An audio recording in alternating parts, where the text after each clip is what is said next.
Hello happy people, Mike here. Today's video is going to be a quick review of me using the TTARTISAN 75mm f2 lens. And just to let you guys know that they did send me this lens for review, but they did not pay me or they told me to say certain things. So all the stuff that I'm about to say is my own opinion and they don't get to see this video until I upload on my channel. So TTARTISAN, if you guys are not familiar with them, they're a Chinese company that used to make very affordable vintage manual focus lenses, which I actually did buy a few myself, and I actually liked it because it did have a very good price point and the build quality was pretty good.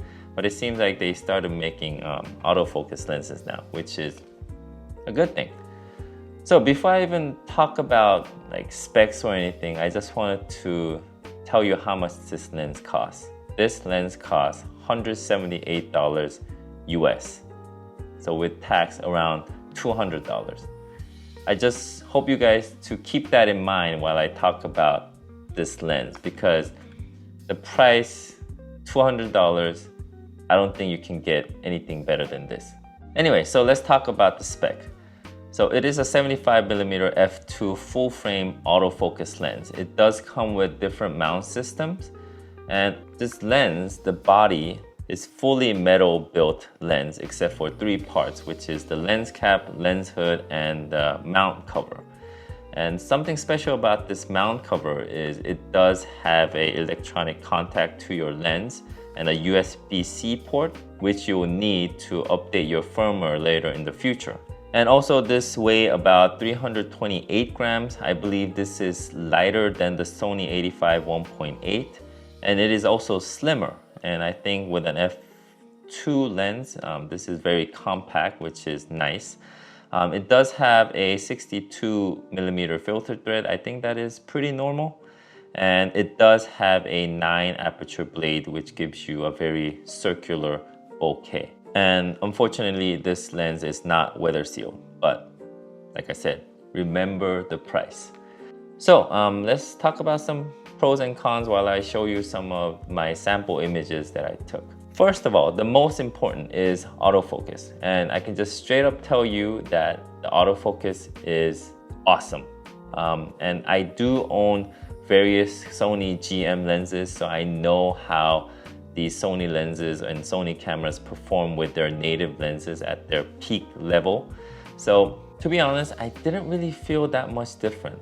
For photos, the autofocus was very snappy, and for video, surprisingly, it was very smooth when you're going from one subject to a different object. Usually third-party lenses that I tried before, it was very snappy where it was very unnatural, but this lens, it was very smooth and it didn't do any like hunting. And I did actually try on different environments. I tried backlit, I tried in a harsh sun, I tried with a different contrasty scene, I tried in low light, and all this different environment, the lens performed very well, focusing on the right thing. And also this lens supports all the eye tracking, animal tracking, all that feature that Sony has. It worked flawlessly.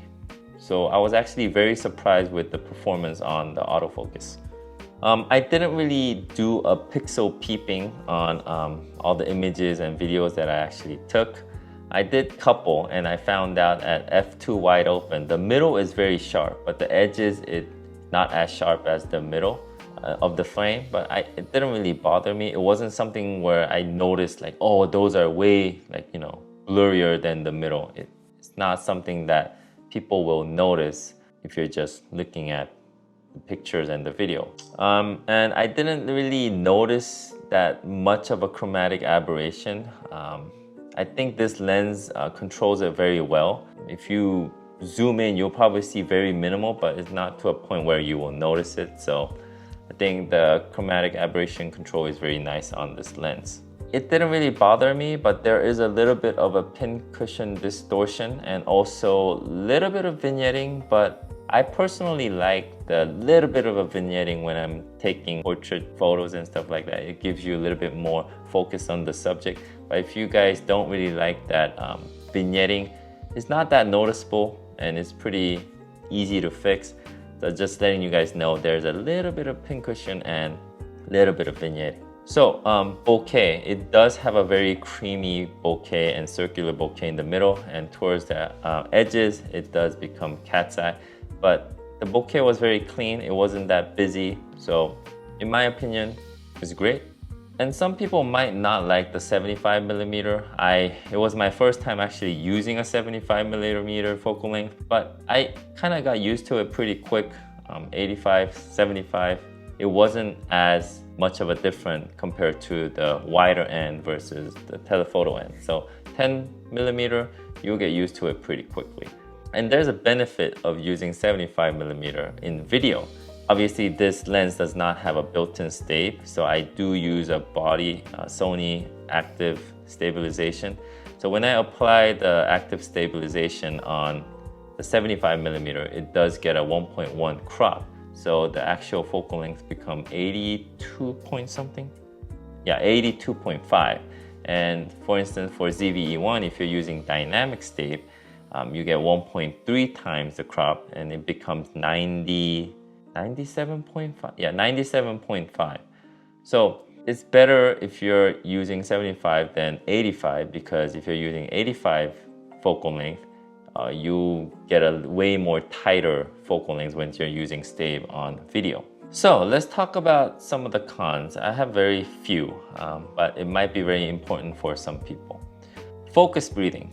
It won't matter if you're using it for photos, but for videos, if you are changing focusing, you will see dramatic focus breathing. And since this is a third-party lens, you won't be able to use the Sony focus breathing compensation that are out for Sony models. And another thing is the aperture ring. The focus ring, aperture ring is very smooth, but I think the aperture ring is a little too smooth for my taste, because a lot of times I took it out of the bag, the aperture was changed because it's a little too smooth. And another thing that happened, it wasn't consistent, but when I changed the lens to the 75mm and I turn on the camera and I try to change the aperture, the body didn't register the change. So if I went from f2 to 5.6, it didn't change right away. It had to wait for 5 seconds and then it will change to 5.6.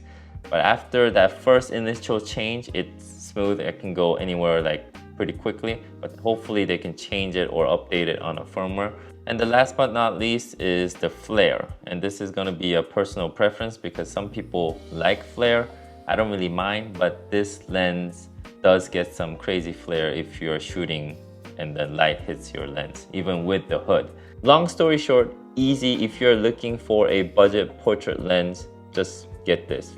$200 is worth way more than $200. So that's it for me today. Hopefully you guys liked my video. If you guys did, please give me a like. Subscribe if you guys want to see more camera related videos in the future. And until then, I'll see you guys next time. Peace.